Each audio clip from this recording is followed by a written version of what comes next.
Tina Ratliff. I'm a policy advisor at the Columbus Women's Commission. It's great to be with everyone today. The Columbus Women's Commission was announced in Mayor Andrew Ginther's first State of the City address, and this work has been important to the mayor's office since day one of his first term. The commission was created in 2017 from the passion of First Lady Shannon Ginther and with the leadership of Mayor Andrew Ginther. Just saw something in the chat. I just want to make sure I didn't miss anything. Okay, great. So we believe that every person in our community should have the opportunity to succeed, that supporting families is not simply a matter of values, but it is an opportunity and a responsibility in our community. The commission's focus is on women's economic security, and the commission works to raise awareness of barriers facing women and using policy to drive change. Trying to get to the next slide. There you go. So this is a photo of the Columbus Women's Commission in 2019. There are currently 21 commissioners who serve 2-year terms and are appointed by the mayor. There is diversity in experience, in education, in personal stories, in age, and in perspective. And together, we bring a collective passion to the work. So as I mentioned before, since day one, we have really been laser focused on economic stability for women in our community. Okay, so we have 4 major buckets or areas of work. So we're focused on gender equity in the workplace, pay equity, which you'll learn a little bit more about in a session later this spring, workforce development, housing, and evictions.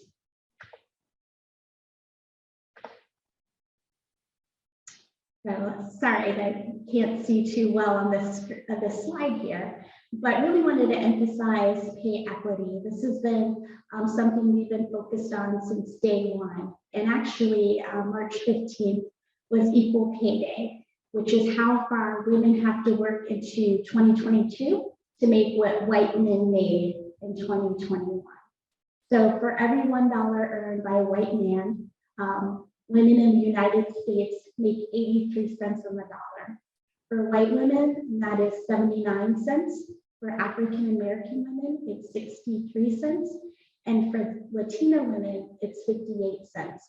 So this is looking at full-time workers.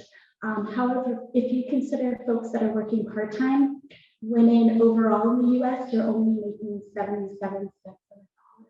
So this is a huge issue when you're looking at both gender and racial inequity. When you're also considering the wealth gap, this definitely contributes to that.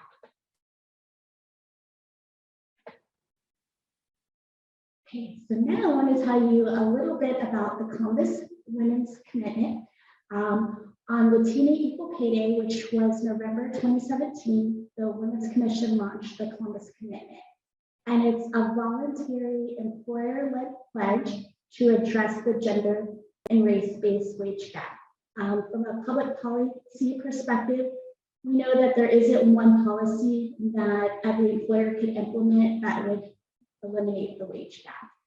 So we decided to lead this space with the approach of how can we move each employer to a more gender equitable workplace, and to create a space where we can learn together as a community and then begin to take action.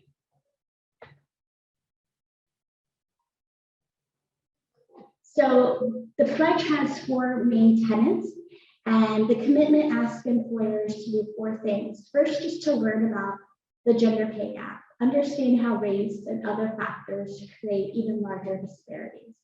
Next, we want them to analyze and review internal policies and practices, which include how hiring, promotional, and pay practices may lead to gender and racial disparities. Then we're asking them to take action and invest time and talent to implement solutions. And then finally, we want our adopters of the pledge to share best practices and successes with other organizations. So just like what each of you are doing today by participating, we're hoping to bring on a community of learners. So the commitment goes beyond just the numbers and equal pay for equal work, which are vitally important, but it's also about where women are in the company and ensuring everyone has the opportunity to succeed.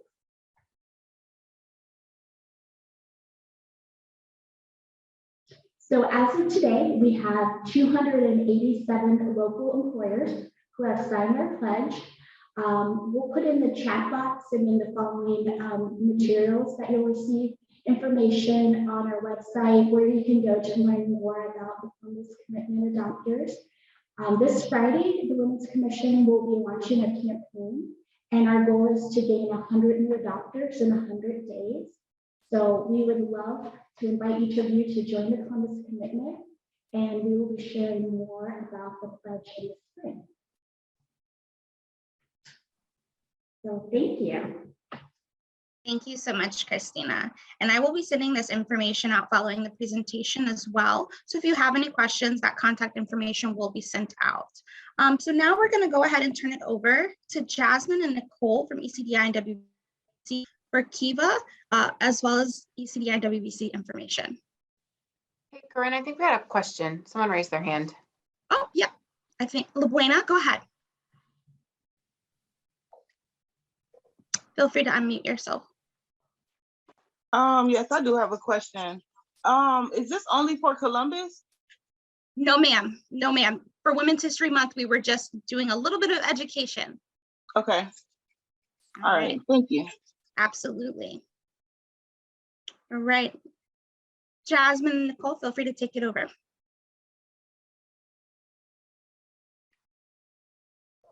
I think Jasmine is going to share her screen for the PowerPoint. So give us just a second. Thank you. And feel free to use the chat to introduce yourself as well as your business. And let us know who's in this conversation this afternoon rather.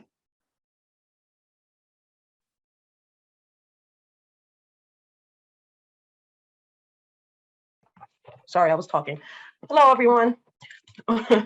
One moment. So I am going to go ahead and share my screen here, if that's okay, Corinne.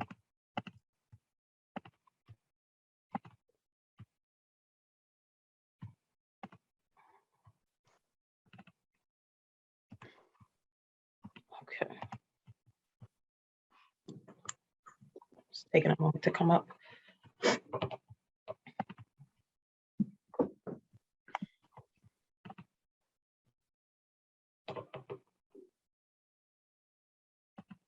I apologize. Everything is just moving so slow today. Computer must know that it's Tuesday. Okay.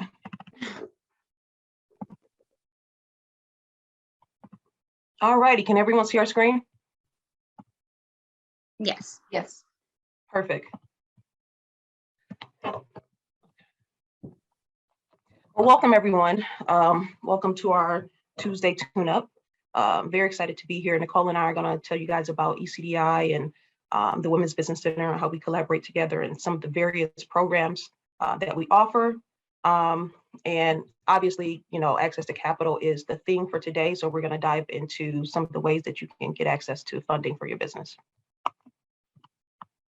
So just as a quick introduction, my name is Jasmine Dixon. I am the Vice President of Business Growth Development for ECDI's Northern Ohio markets. I've been with ECDI for about 4 years, and I am stationed here in Cleveland. And I'll let Nicole tell a little bit about herself. Good afternoon, everyone. Nicole Liatis, Director of the Women's Business Center of Northern Ohio. I've been with ECDI and the Women's Business Center for about 6 years, and I am overseeing some statewide programming.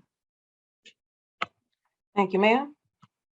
So a little bit about ECDI. Our mission is to invest in people to create measurable and enduring social and economic change. We are a nonprofit that is, really focused on helping underserved entrepreneurs get access to the resources that they need to start and grow their business. We make it our mission to specifically develop relationships with Black and Brown entrepreneurs, to position them to grow and to get what they need to get started. So a little bit about us. We are a community development financial institution. We support small businesses, as you guys know. In addition to the access to capital portion, we also provide coaching and training. And recently, thankfully, we've been coined the #1 SBA microlender in the US because we've been able to provide access to so much funding to so many entrepreneurs. Our story, so a little bit in our background. So our organization was actually started by a woman by the name of Ina Kitty. And Ina actually came here from the Soviet Union when she was about, I believe, like 11 years old.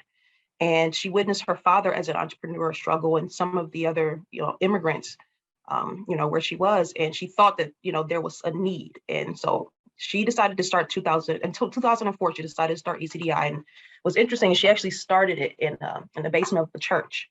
And she started with, your typical educational program, but then she realized that there was this greater need for access to funding. And she actually started loaning out money right out of her own pocket. Thankfully, she was able to get access to other resources and, use the SBA to fund those businesses. And she no longer, is giving out money from her own bank account. But yeah, that's how we got started. We're an entrepreneurial, organization who was started by an entrepreneur. We're still very new. So when we engage with our customers, we are right in the weeds of them and able to really build those relationships because we really understand the process. We are located statewide. Our primary location, our headquarters is in Columbus. Our second largest office is in Cleveland. Third largest is in Cincinnati. We also cover Portsmouth, which is a piece of Kentucky and a piece of West Virginia. And then also for Cincinnati, we also cover Indiana as well. But in addition to that, we also have field offices in Toledo, Akron, and Canton, which we are actually growing into making, full-fledged operating offices like our other locations. But as I said, we cover all 88 counties. So even if we're not located in a county, as long as you're in the state of Ohio, we can assist. So for ECDI, there really are 3 pillars that we cover: education, access to capital, which we call obviously invest, and innovation, where we bring in a lot of additional resources like incubation and things like that to help businesses to start and grow. So there are really 2 main components of the services that we provide. There's our Business Incubation and Innovation Center, which has various wraparound services, including training and incubation accelerator programs, and just increased access to all these other services so that your business is in a good place to be able to operate. And then obviously our bread and butter is the lending portion. That is the main thing that we do. But not to say that any of these other services take a back seat, because you absolutely need all of them to be able to grow and function well, as a business. So a little bit about our big programming and the training and education and mentoring that we can provide. I'll let Nicole kind of take it from here because this is her thing. All right, awesome. Can you go to the next slide, please? So a little bit about our BIC, our current programs, and I'm actually going to mention an additional 2 programs on here. So we have the Women's Business Centers of Ohio. We support for all genders, from business planning to industry training and beyond. We have our Capital for Construction, which is enabling minority subcontractors to grow. We have Set Up Shop, which is specifically in the northern market, which supports home-based retail entrepreneurs from disadvantaged neighborhoods. And then we also have our food incubation services, which is located in Columbus. And then we also have our social enterprise, that's specifically Columbus right now. Go next slide, please. So a little bit about the Women's Business Center. So I'm going to give you a little history. So the Women's Business Center is partially funded by the SBA, which is the Small Business Administration. There's about 140 women's business centers across the country. So it's a part of a national network. There's almost a women's business center in every state except for Alaska, but end of the year, fiscal 2022, we should have a women's business center in all 50 states. And really, our Women's Business Center mission is to level the playing field for female entrepreneurs, and we can grow strong, sustainable businesses. And so we do have an annual membership. And so when I say Women's Business Centers of Ohio, our physical locations is Columbus, Cleveland, Cincinnati, and Portsmouth. So $80 annual membership comes out to about $7 a month, and it's for all entrepreneurs, not only women. So we do market to women because back when this was started back in the 1980s, there were a lot of disparities for women getting access to capital. And still today, there are still some disparities, but we're fortunate to be hosted by ECDI where we can get that access to capital piece. So what's your membership? You get one-on-one business coaching, training classes, access to the computer lab with Wi-Fi, networking events. We have our professional advisory network, which I'll talk about in the next slide, meeting and co-working space, and then printing and notary services. Next slide, please. Okay, so happy Women's History Month, everyone. Hopefully you are able to celebrate yourselves and other women in the community. So for Women's History Month, we have a $20 off membership. And so it will total $60. So this goes until, I believe, and correct me, the staff on here, I think it goes until April 8th. So you have until April 8th to renew or get your new membership. And we can drop the link in the chat. Corinne, can you maybe do that for me? So when I was talking about the Professional Advisory Network, you'll also hear it called maybe the COVID Resource Network, so which is CRN. And this is basically, okay, thank you, Jasmine. So this is basic access to the COVID Resource Network is a curated suite of business consultants is available in these fields. So bookkeeping, accounting, legal, human resources, marketing and web design, e-commerce, and something is covering, okay, IT, sales and acquisition. So this is an opportunity where a lot of the coaches that we have here on staff are more generalist business coaches, and we saw a need for our members and our clients that they need more tailored coaching or just kind of mentoring. And so we have, you know, accountants that will come in, we have attorneys that will come in and they'll donate their time because they value the work that we do in the community and be able to work with you pro bono. Now, these are limited hours. You'll kind of work with each center. There's little different parameters maybe for each center, just depending on what the volunteers look like. And then next slide, please. And then we have a Digital Connect program. And you see this logo on here. It says Women's Business Centers, CARES Act of Ohio. So even on the last slide, this is because during the pandemic, we had started programming through the CARES Act funding, but we see such a need beyond, you know, the height of the pandemic that these businesses still need this support. So that this is why these programs are still around. So Digital Connect is assistance for 20 or more small business owners. It's developing social media and e-commerce platforms to drive business restarts post-COVID. We really saw a need where these businesses needed to thrive with an online presence. So typically it's businesses that have little to no online presence. So maybe building out a website, helping you build out your e-commerce. Maybe it's getting you some headshots or just some professional looking photos that you can put on your website. Or maybe it's social media and branding, new logos. And so we just really see this as a need within our community. And so we've been able to get more funding to be able to continue this program. And then I'm going to turn it back over to Jasmine. All right, so I want to talk to you guys a little bit about our various lending programs. So primarily ECDI was formed as a micro lender. And so currently we still operate our microloan program.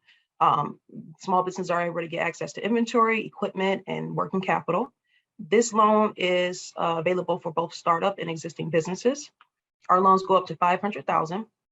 And the thing that kind of sets us apart from a bank is we look at the same criteria that a bank would look at, but we are more lenient in our eligibility requirements.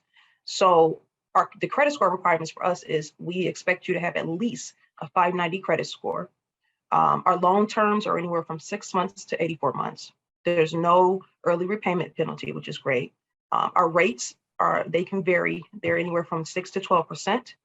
And there is a closing cost fee of anywhere from 1 to 5% per loan.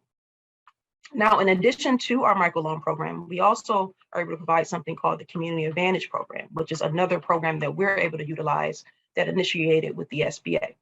With this program, we are able to offer the same things with the microloan program. However, we're also able to provide access to funding for real estate. So if you're going to be operating your business in a space and you're going to be operating at least 50% of that space, then you can qualify potentially for looking at funding for the property that you're looking to acquire. And once again, this loan applies for startups and existing businesses as well. The main difference with this, though, is the minimum amount that you want to, obtain through a community advantage loan is at least $50,000. And you do have to qualify for the SBA scoring, the specific scoring requirements that the SBA will look for this community advantage loan. And then also we're going to look at additional collateral and equity. But the nice thing about this loan is that the SBA actually is backing up a portion for us if you were to default on a loan. So it does have this kind of insurance for us, which is helpful, for you all as well. These loans go up to 120 months, so 10 years. The interest rate is usually prime plus 6%, so whatever the prime rate is at the time. And then the closing costs will be at the max 5%. It will never go over 5%. Now, in addition to our microloan program and our community advantage loan program, we also here in Cleveland operate a program called Kiva. And with this program, we've been able to partner with the city of Cleveland in order to provide additional funding through this Kiva platform. So I'm going to tell you guys a little bit about how Kiva works. So Kiva was established in 2005. It is a crowd lending program, micro crowd lending. So this is giving people the opportunity to contribute to others' campaigns, right? Because you're trying to, develop a crowd to help to fund you. So locally, you can contribute to someone's campaign, and it can be anywhere, actually. It can be all over the world, and give them access to funding to start and grow. And these are everyday people that are pulling their money together to contribute to these small businesses. Kiva has been very successful. It's been very helpful for a lot of our clients. And the reason why is because it usually is that first step for borrowers. If we have clients that sometimes are not ready for funding through ECDI, so Kiva is a really great alternative to get you started. And the thing about these loans is, and I'm gonna skip right. Actually, it looks like I missed that part. So the thing about these loans are they're 0% interest, which is great. They go up to $15,000. And the other thing is, because this is crowd lending, you are required to create a profile and really go out and campaign for your business. So it's giving you a marketing opportunity to get your name out there and tell people. There's 2 stages to this. Typically, a person is, once they go through the application process, they go through a review process. And actually, if you're, in the city of Cleveland and you go through Kiva, once you get past the first stage of submitting your application, I actually get access to those applications. And I'm personally reviewing those applications to help the client go to the next step. Once everything is in the clear and you're good to go, you can start fundraising. The fundraising first portion of it takes place anywhere from 1 to 15 days. And that stage is what we call the private fundraising stage. Within that stage, you are required to get at least a minimum of 5 people to a maximum of 25 people to contribute to your campaign. And so these are people who are just within your own network. This is you reaching out to your own community, your family, your friends, your customers, anyone who is supportive of your business, to ask them to contribute at least $25 to your campaign. Once you hit your goal of people, right? Because this particular stage is about the amount of people that you can get. You're able to go into the public stage. The public stage can last up to 30 days.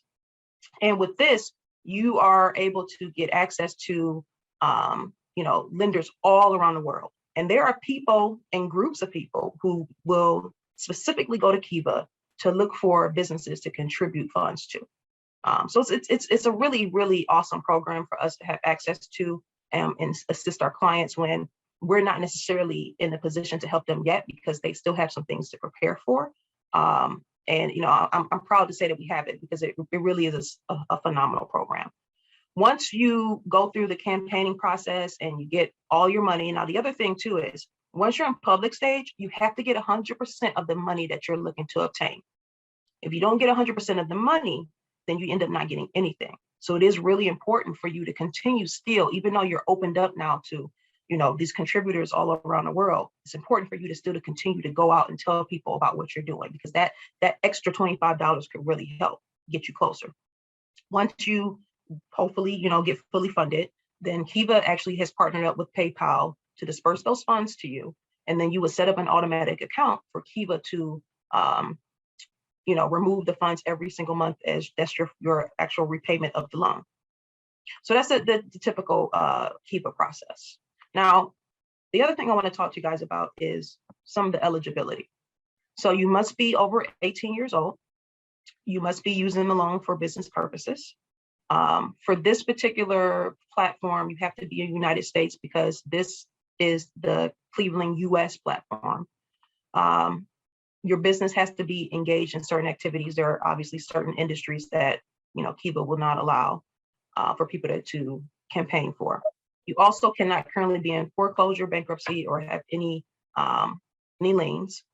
And then also, like, they really want to look at what your business is contributing to the community. That's one of their main criteria when they look at it. It's not to say that if your business is not contributing to the community that it's a no, but that is something that they rank high up on their list when they're making a decision on applications. The other thing too is something I was going to mention to you guys. I'm trying to remember. Oh, there's no credit pool, which is great. They're going to ask you questions about your credit, and they're going to do what you call a soft pull to review and to kind of reconcile and see if the things that you say, are actually comparable to the things that are on your credit report, but there's no ding for you. However, if you decide that you would like to have this loan on your credit to help you to build credit and to show that you have a loan that you're repaying, you have the option to do that. So it's a kind of a win-win situation, which is really great. That's it. Thank you, guys. Jasmine, any questions? I just want to add real quick to the Kiva. So I know the WBC of Northern Ohio and WBC in Cincinnati, we are all trustees. So if you're looking at getting on this Kiva campaign, please reach out to your WBCs if you're in those locations, because we can write a recommendation for you. Yeah, so what Nicole is referring to is an endorsement, and it's really helpful because when lenders go on the site and they see that you are endorsed and backed up by reputable organizations, it makes them feel even more comfortable to contribute to your campaign. So that's thank you for the call. That's a good point. Hello, everyone. Good afternoon. Yes, I will be able to hopefully provide some clarity from the banking perspective to some of your questions that you all had. I wanted to let you know that I am able to monitor the chat as I go through my presentation. So if you have questions, as you see some of these slides come up, please feel free to put those in the chat and I can address them. And I'll also try and speak to some of the other questions that you had. Again, Jasmine gave a really great perspective from her time at Chase, but I can tell you kind of, how if anything's changed or how Huntington looks at things. So it's wonderful to be with you all this afternoon. I'm Paige Sanchez. I'm a program manager for Huntington's Lift Local Business, which is an SBA-backed microloan that we'll talk more about later in my presentation. But we're going to highlight a lot of general education. So I'm going to really talk about some of the concepts that Jasmine just introduced. I'll talk about some other things like how to be application ready and some other sources of capital that you have as a business owner. So we'll get some general education that you can walk away with in your tool belt, and then we'll talk specifically about one product that Huntington has, knowing that Huntington, ECDI, other banks like Chase, they'll have a variety of different products. So we're going to start with what capital sources are available to you as a small business owner.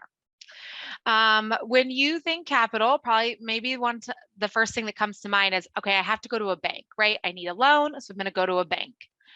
That's your traditional bank financing, right? If you walk into any Huntington branch today, they're going to have a variety of lending options and other solutions for you. They could have lines of credit or business credit cards. The line of credit is going to work very similarly to a credit card. It's something that you would draw on over time. And as you pay that back, then you get, again, access to that capital.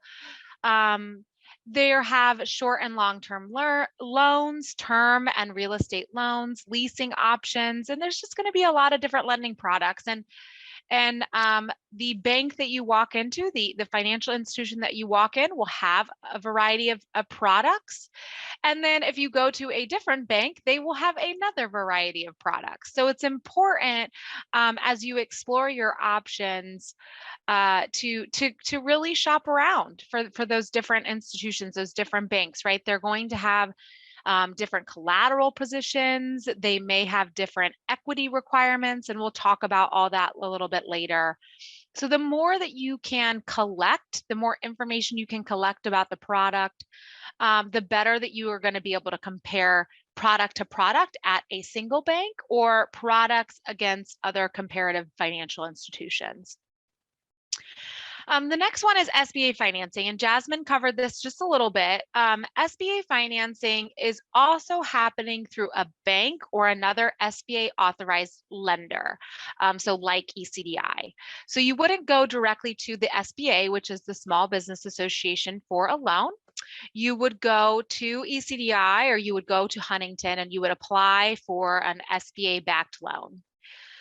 In a little bit more detail, so the SBA loan has a few different advantages. For the bank, it provides us a guarantee, which allows the bank or community-based lenders like ECDI to take more risk, which is really, really important for those business owners who are just starting their business, or they're maybe in a high-risk industry like trucking or restaurants.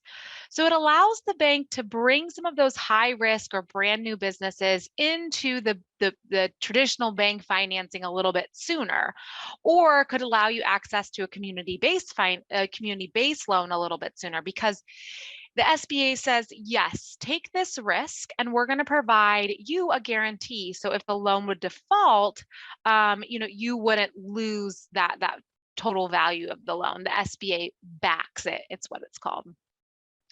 So that's, you might not notice that as a business owner, but again, if you're comparing products, typically that SBA loan is going to be kind of the first one that's offered, especially if you're just starting your business or in one of those higher risk industries.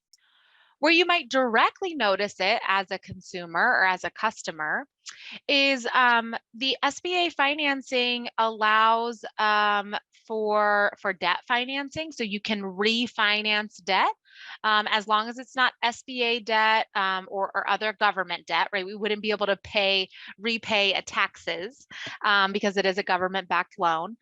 It could allow for, it could cover a collateral shortfall. So as you think about what you have to secure the loan, it could cover a shortfall because of that guarantee. And it can also give you longer loan terms. So some of the SBA programs will allow you to stretch out real estate loans or provide longer loan terms for you, which could, again, also help lower that kind of monthly payment. So there's a couple advantages that you'll feel directly and some behind the scenes that the bank can really take advantage of to get you access to capital earlier. I'm not going to speak too much about community-based organizations because you just had a great presentation from ECDI.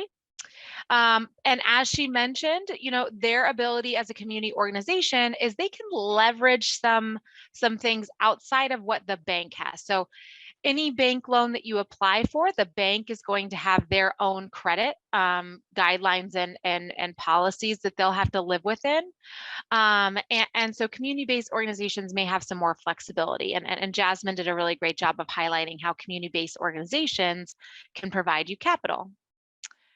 The next thing that we have is bootstrapping, right? And that's probably something that you're all familiar with. It's how you started your business. You're investing your savings, your own funds.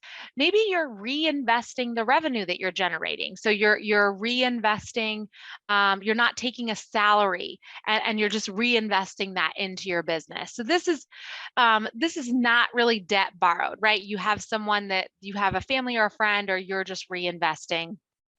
And there's a really, really important thing that you could be doing during this stage, and that is opening your business banking account. Jasmine highlighted this. The more that you as a small business owner can start separating you from your business is how you can get ready to prepare for capital. So it's important in this bootstrapping phase when you're doing a lot of the investment yourself to open that business banking account and really start separating, what you as a person pay for and what you as a business pay for.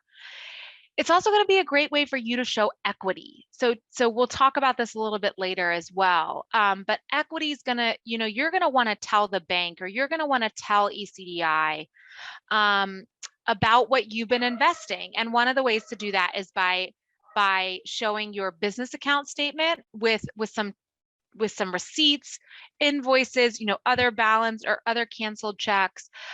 So really important things that you can do during this bootstrapping phase to get you kind of set up for that next step of capital. And I remember Jasmine had showed a really great slide that sort of showed those steps, right? Kiva, then ECDI, then maybe another SBA, and then banking. So the other capital sources you have available to you are venture and angel capital. So I like to joke that we've all probably at one point in our life seen Shark Tank. So you go on, you pitch who you are, who your business is to a group of investors, and they decide whether or not they want to invest in you. Investor groups are typically not going to look like a loan, right? They instead of giving you the funds in the form of a loan that you would repay over time, they may request an ownership stake or a management seat. They could request, convertible debt or equity in the company. So it's going to look and feel different from a loan. And it's important that you understand what the investor is really asking for, right? In order to invest that money into you, because it's not going to look and feel the same as a loan that you would get from a bank or from ECDI, or maybe something that you would do from Kiva, right? There's not going to be that necessarily same structured repayment schedule. Crowdfunding.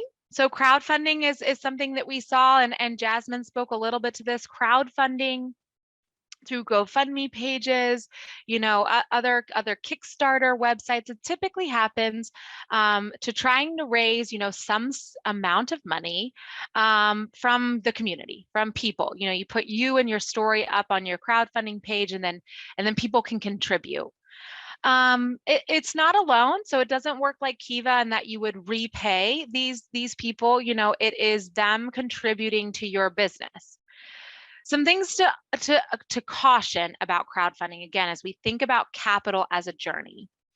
Crowdfunding cannot be considered for equity. So because it kind of comes through this website, the bank or another lender doesn't really know where those funds come from, right? We knew that it came from Paige Sanchez on this date, but we don't know where Paige Sanchez got her money from.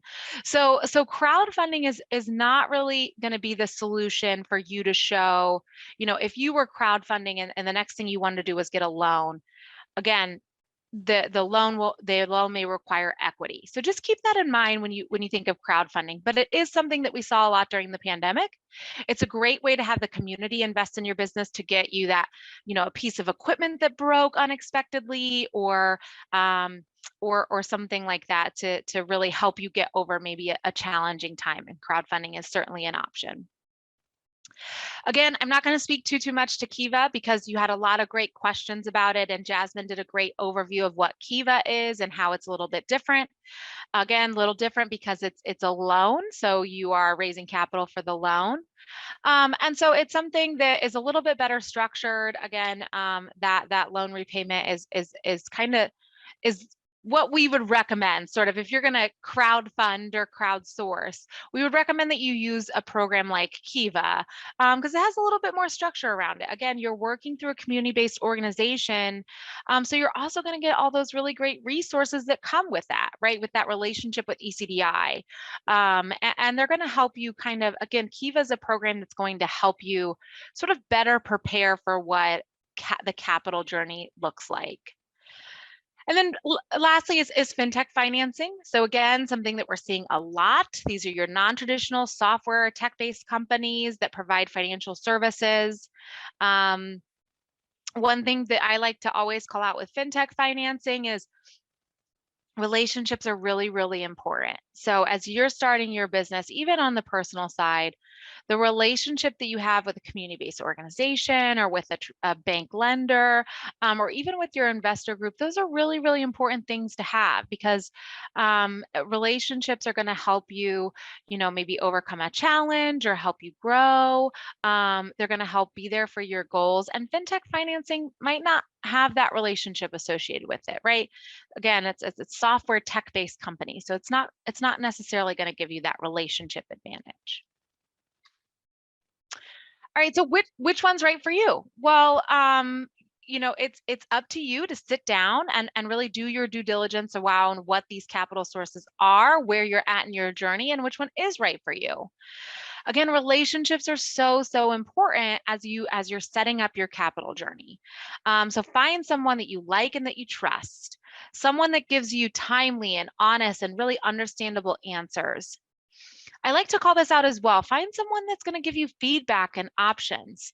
As a small business owner, let's say you opened a line of credit with another bank and you've maxed that line of credit out, and it's a kind of a high interest line of credit. And you've come to Huntington and you've said, I need more capital. I need another line of credit. Well, the banker is going to sit down with you. They're going to want to understand who you are as a person, who you are as a business, what debt and assets you have. And after they have that really thorough conversation with you, they might not recommend a second line of credit, right? They don't want to risk putting you in additional debt. What they might do is recommend that you refinance that debt, right? Refinance that line of credit into a longer term loan or something with a lower interest rate. So be open to that feedback and options. Again, banks, community-based organizations, they're going to help you. They're going to help you understand what options you have. So really explore all of those sources of capital. And then find someone that meets your immediate need and your long-term needs. Again, I really like the slide that Jasmine showed briefly that showed capital as a journey, right? Find the source of capital that fits right now when you're starting your business, you don't have a lot of business credit, and then one that's going to help you grow right into the next step. That's going to help you kind of start to establish that credit, and then one that's really going to help you get to that sort of traditional banking relationship that you can carry through your business. All right, so we've talked about sources of capital, and now you've decided that you as a business owner, you're ready to apply. You're ready to apply for a loan. This portion is going to be really banking specific, but it's something that you can take sort of these foundations with you to a community-based lender or an investor group. So it's really good to carry this sort of in your tool belt as well. So what do you need? Well, the very first thing that I always tell small business owners is have a business plan. Have a business plan. The Women's Business Development Center can help you. They can help you build your business plan or review the one that you have built. Again, ECDI has those resources as well. There's a lot of incredible organizations that can help you build your business plan. And why it's so important is because when you walk into any place, whether you're an existing business or you're just getting ready to start your business, you want to be able to tell your business story, and you want to be able to tell it in a clear, concise, and consistent way. And your business plan does that. Your business plan can introduce you to the banker. And then that when you apply for a business loan, it will travel with you, right? So it helps the underwriter understand who you are, and the eligibility and the closer. It helps everyone in the bank understand who you are in a very clear, concise, readable, and consistent format. So have a business plan. Again, lots of really great concepts, and we'll talk about another tool that we're offering at Huntington to help you just get those kind of initial ideas on paper. You want to understand your personal financial health. As a small business owner, especially if you're just starting or you're a single proprietor or a sole member LLC, your business is so closely tied to who you are as a person. So understand your personal financial health. Understand your personal credit score and what that means. Understand your debt and your assets. You're going to need to tell all of this to the banker that you sit down with. Because again, the bank does not want to put you in additional debt that's going to risk something in your life. So the bank is going to look at you as a person and you as a business, and they're going to evaluate, What do we think that they can take on that doesn't put their personal life at risk? Because what we see happen more often than not is if something would happen in your personal life or in your business, money gets kind of exchanged, right? Those lines can get very, very blurry. And so you could risk losing, you know, again, if you collateralized your home for your business, you could put something at risk personally. And the bank doesn't want you to do that, right? They don't want you to risk something in your personal life to give you additional debt in your business, especially for those small business owners. And as Jasmine mentioned, there will be it will be a long time before you are sort of out of that space, right? You are personally guaranteeing your loans until you're a much bigger company. So it's really important that you understand the personal financial health. Next, know what your company needs are. What's your company's current financial standing, current needs, and what are your future needs, right? You can tell the bank and you can understand where your company stands. Again, if you're an existing business by the 3 years of financial statements or 2, you know, however long you've been in business. You could tell that story through business tax returns. So if you're not filing business tax returns, you should be, right? That's going to help, again, separate you from the business. And then if you're just starting your business or maybe you're expanding into a new location, tell that story through projections and not just the next 6 months. Tell it 1, 2, 3 years. And projections are really, really important. And I'll talk a little bit about that in the next. So if you're just starting, you're going to also want to tell your story via personal tax returns, right? So personal financial statements, personal tax returns. You are, as a small business owner, very, very closely tied to your personal. So understand your company's financial needs and how your personal feeds into that. You're going to want to demonstrate your ability to repay debt. And that is really going to be through your cash flow coverage. So if you're an existing business, the revenue that you've been generating year over year. If you're just starting your business or you're expanding to a new location, or you're going to, you're going to take your coffee shop into franchise, right? Those things need to be described through cash flow projections because you're changing your business and adding a new stream of revenue. Like I said, tell it in 1, 2, and 3 years. That first year, it is a challenging year for small business owners, right? You're taking on a lot of your fixed costs, you're buying all of your equipment, you haven't quite established your customer base, so your revenue might not be that high the first year. So what does the second year look like? What does the third year look like? And we did get a question in the chat, filing a Schedule C on your personal return. Yes, that works. Again, that's how we see most of our sole proprietorships and our single member LLCs file, is through that Schedule C. So, but it is important that you do that piece, right? That you are kind of separating your business from your personal through the Schedule C. So your cash flow is going to be able to take on. And when you sit down again with a community-based organization like the Women's Business Development Center, they can help you understand how much debt you can take on, right? They can help you, they can look at your revenue and your cash flow, and they can help you understand, like, what should you be taking on? Can you take smaller steps? Can you get smaller microloans to grow into something bigger, right? To grow your business? Are there things that you can finance to help you get there? The next piece is going to be understanding collateral and equity. So we talked a little bit about this. Collateral is what you have to secure the loan. Collateral could be personal assets, so your home or any other personal assets that you own. Collateral could also be business assets, so anything that you have in the business name, real estate or vehicles or equipment. Understand what the loan is asking you to pledge, what type of collateral it's asking you to pledge, and if you have enough. Again, that's where we go back to SBA financing could offer collateral shortfall. So if you're just starting your business, they could use what's called all business assets, which may not look like a lot, but that SBA guarantee offers a collateral shortfall, right? So helps you cover a collateral shortfall. So that's where some of the advantages of SBA lending come in.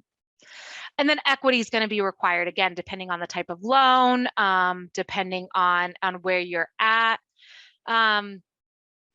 And so equity is what you're investing. And that's where I go back to that very important stage of having a business account. You are investing money into your business. It's important that you're able to tell that story to the lender. You can tell that story through having your bank account statements match invoices and receipts for services or for equipment purchases. The equity is typically going to be expressed as a percentage of the loan or of the total project costs. So understand what the equity percentage requirement is for the loan, and then do you have that equity invested, or do you need to raise capital through a grant or through other gifts or non-borrowed funds? And so know where you're at for equity. Again, that's doing your due diligence to compare loans. And Rachel, to your point, collateral, yes, you can use your vehicle. Typically, if you purchase a vehicle in the business name, the collateral will be that vehicle title, similar to how you purchase a vehicle in your personal name. Again, some loans will take personal vehicles as collateral. Some loans will take business. So understand the collateral that's being asked, that's being pledged. All right, now we're going to get into credit, and there was a lot of great questions around credit. So for an SBA-backed loan, if you go to Huntington Bank tomorrow and you apply for an SBA-backed loan, that the bank is going to call to pull what's called an SBSS score. That is your Small Business Scoring System score. And that score is proprietary to the SBA, and that's important because the bank doesn't know, the bank does not know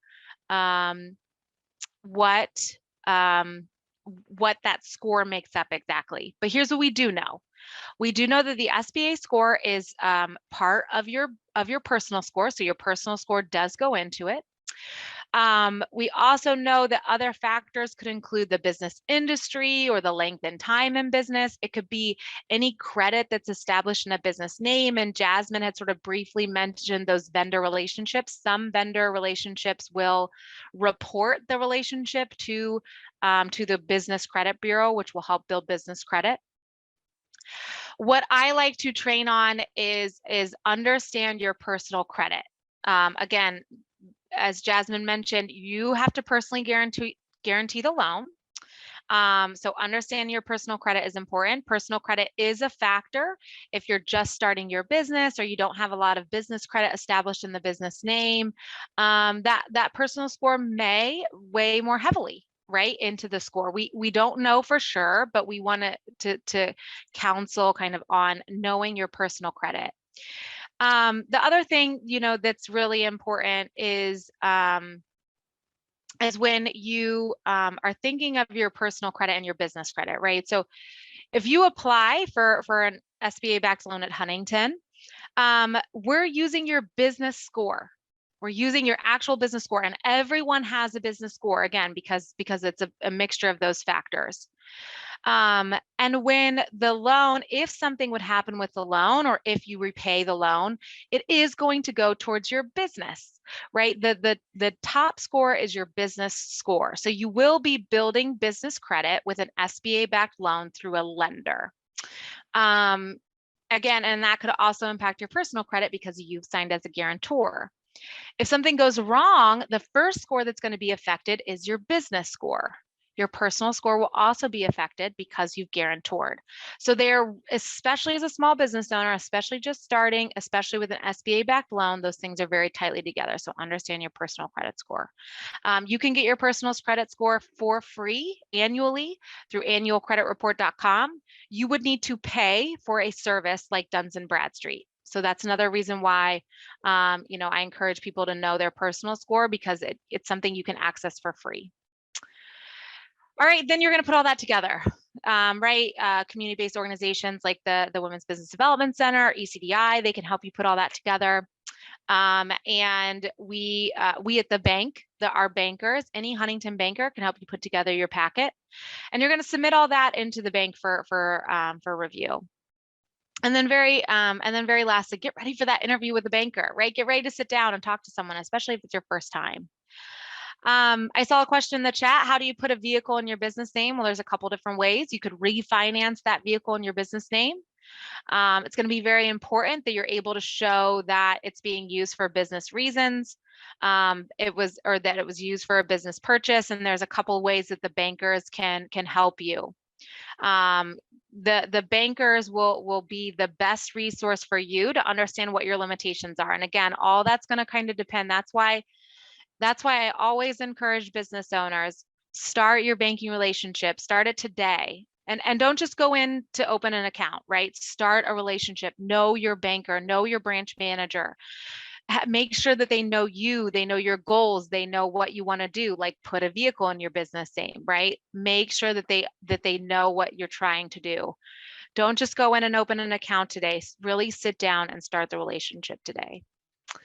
And then another question about how do you find your SBA score? Well, typically most customers will find out when they apply for an SBA backed loan, right?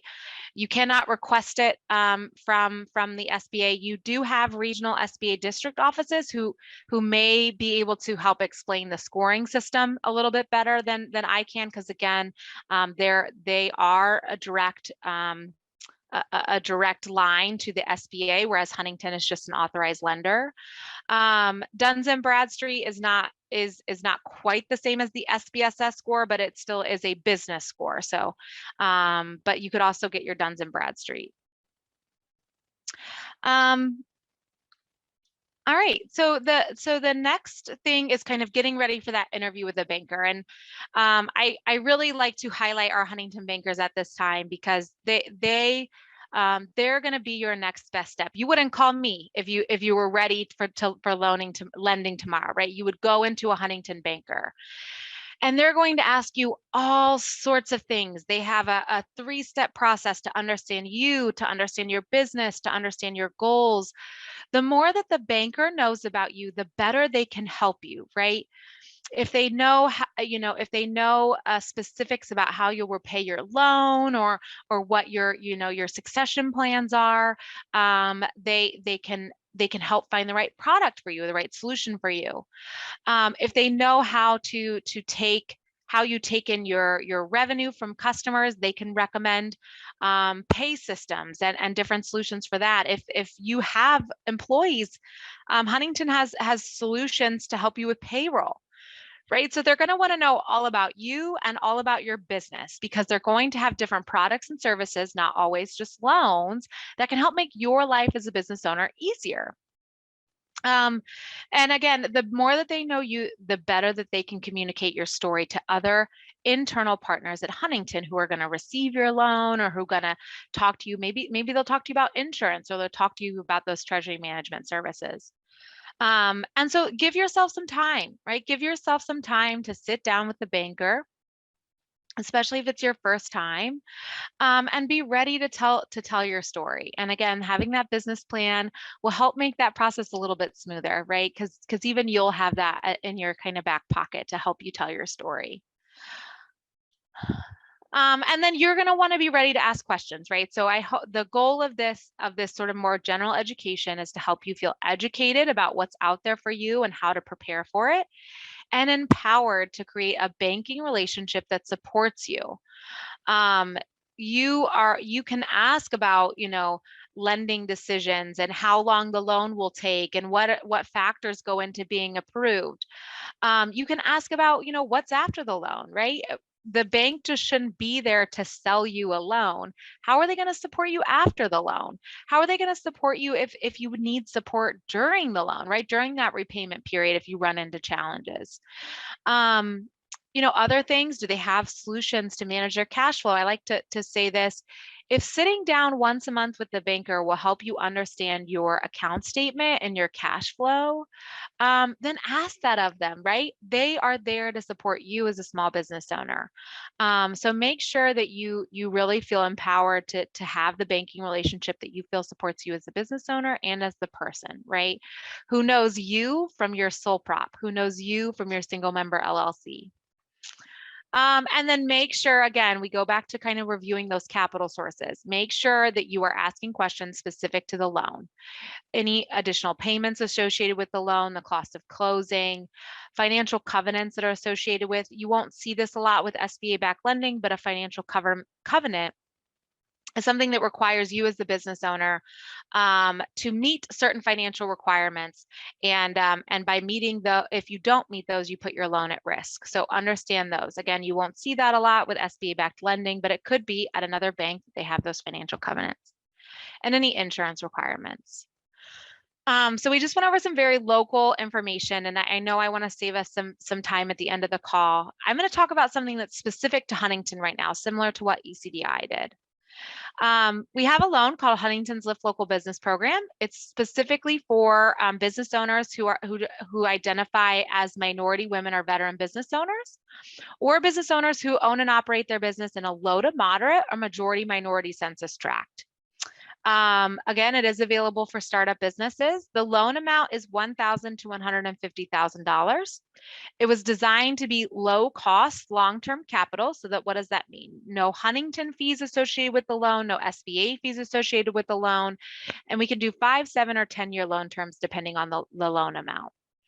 We do have lower credit score requirements, and I'll go over that in the next page. And we do offer a fee-free Business Unlimited account when you close the loan, which has a free treasury management service like that point of sale system or payroll services. Lastly, I want to highlight we're also offering free financial education course, and this is completely online, self-paced. The financial education course helps you build your business plan, create 3 years of projections, and a pro forma balance sheet. You do not need to be a Huntington customer to access this free financial education, and you do not need to apply for a Lift Local loan to access it. It is completely free, available to you today. And why that's so important, again, if you are a person in this audience, a business owner in this audience today that has a dream, it might be the first step that you take to just help that put that dream to paper, right? And it's going to go through that kind of step-by-step process of building a business plan. And then you can always take that business plan to the Women's Business Development Center or to another organization to have them help you kind of finesse that. I mentioned that it's for minority women and veteran or low to moderate. That's 51% more ownership. So either both, if it's a 50-50 split, that means that both of the owners would need to identify as one of those categories. We can go as low as a 140 SPSS score. And again, it is not a perfect match, but it's a round equivalent to a 580. Your personal score is only one piece of your SPSS score, so we can only say that it's around a 580. Because it's SBA backed, it has to be a for-profit business, and it has to be SBA eligible. Some examples of non-SBA eligible business industries are investment real estate, tech development, and property management. And the reason for that is the investment real estate and the tech, the revenue comes from from selling those things, right? Selling the home or selling the tech. And then for property management, the revenue comes from the income of rent. So those are considered passive industry models, and they're not SBA eligible. And then US citizenship or legal permanent residence is required. We have a Wall Street Prime +2 variable interest rate. Variable means it's going to go up and down as the Wall Street Prime does. So we've seen a lot on the news, the Fed raising interest rates. That means the interest rate on your loan is going to change as the Fed raises their interest rates. But what's important to keep in mind is right now, if the interest rate is at 5.5, I think, with the latest raise, that still is a lot of space, or excuse me, 3.5. That puts your loan interest rate at 5.5, and that still leaves a lot of space. So again, if you're sitting on a very high interest line of credit or credit card, that leaves a lot of space for you to refinance before you get all the way to a 25 interest line of credit.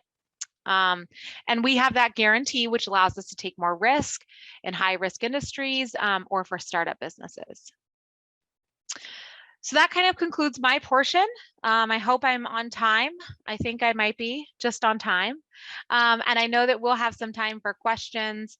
So I will open it up now or send it back to Corinne for you to manage the question piece.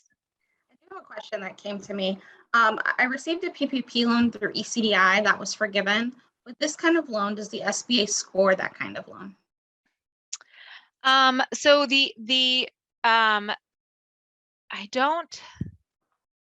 SBA did not score the PPP loan.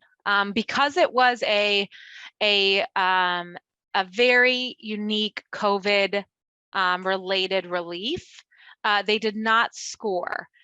Now, depending on where you got your loan from, and maybe ECDI, you could look, you may be able to get an idea of what your score is, because since it was sent to the SBA score, they probably did do a poll of where your score was at, but they did not limit access to the funds based on score. So that may be one way that you can find out your SBSS score. Right. Would group home for disabled adults be considered property management? So again, it does kind of depend, right? On how you've structured that business. We have seen home healthcare businesses apply for the Lift Local loan and receive it. So if it looks more like that healthcare, like that home healthcare business, but if you are the investor who owns the home and then someone else manages that from an operational standpoint, and you're just kind of getting the revenue from that, that would be different, right? So it really depends on how you kind of structure that business. We do see, home health care and some of those other like what I would call like healthcare related support homes eligible. Yes. And I will stop sharing in a minute as well to let people raise their hand. Well, with that being said, I would love to say thank you to Paige, Nicole, Jasmine for this wonderful conversation today. It's been absolutely amazing. I hope you all have some tidbits of information that you're able to take back to your business. I will send out a recording following this call today. And if you have any questions, feel free to reach out to me and I will get you to your respective WBC. If you have any questions for Paige, Nicole, or Jasmine, feel free to send those to me as well, and I will get those to them also. Oh, last question. Will the deck be shared, Paige? Will we be able to send this out as well, or? Yeah, so what I can do is I can send you this deck in a PDF form, as well as the Operation Hope Welcome Guide. La Buena, you asked a lot of questions about business plan. If your husband just needs a place to start, and while you're waiting for your appointment with ECDI for his business plan, for his business, you can always access that system. So I will send all of that to you to be included in the recording. Thank you. Thank you so much. Well, you all enjoy the rest of your day. Thank you, everyone. Bye. All right.